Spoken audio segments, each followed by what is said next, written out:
Judicial reforms, is that the big push that, companies are going to need for a quick resolution? In terms of bankruptcy, etc., we've been able to cover ground. Which are the areas that do you think that is going to help in further enticing private sector, the kind of push that is required for this entire Make in India campaign that we've run?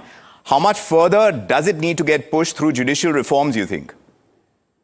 Well, judicial reforms, I think, is a key area of focus. Our judicial system is clogged with millions of court cases. They drag on for an extended period of time. There's less predictability. Commercial court infrastructure is very poor. A lot of cases in the courts come from the commercial cases. We really need much better focus on alternate dispute resolution.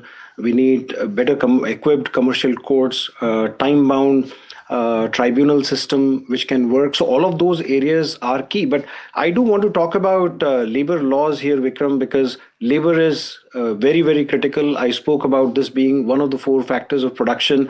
We saw a path-breaking, groundbreaking reform that unleashed this year. Just for your audience to know, there were 14 different definitions of a worker, 12 different definitions of wage, and 10 different definitions of establishment, which have now been condensed into a unified definition. There were 1,436 different rules embedded in 29 Central Labor Acts, which have now been condensed into about 351 items. The highest amount of criminality, and we heard Devin talk about it, was embedded in labor laws. Gautam Chikkarmane and I co-authored a book titled Jailed for Doing Business about 3 years ago, which became the basis for Jan Vishwas 1. We served on that committee as well. We saw the needle move a little bit. Jan Vishwas 2 has recently been tabled in the parliament, which is great news. 17,000 out of 26,000 clauses for imprisonment have come from the labor laws. 8,000 out of them came from the Factories Act of 1948. Now imagine we are trying to run a factory in the 21st century with laws that were written in 1948. So I think that is the key where we have moved the needle on the subject. The definitions have been harmonized.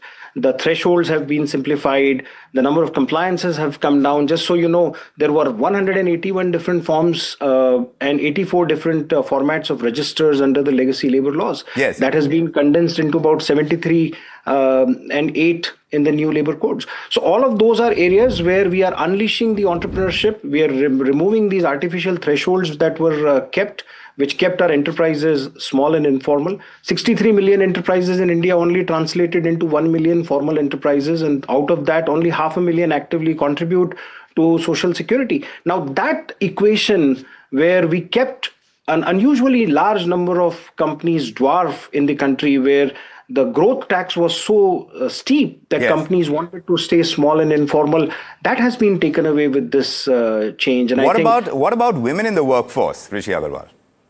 Oh, absolutely. Significant changes. You're likely to see women drop off at the time of maternity. Maternity Benefit Act came in. Creche rules were brought in to stem that change. A lot of changes have. But do you think more women are going to be in the workforce? Because that's going to be a key driver to arrive at a Viksit Bharat 2047. You agree with that? Yes, because the nighttime working hours have been relaxed in a number of industries which were artificially capped in the past. Women could not work in the overnight shifts. Many industries could not employ women workers in late night shifts, obviously subject to safety and security considerations. A number of those reforms have been unleashed in the current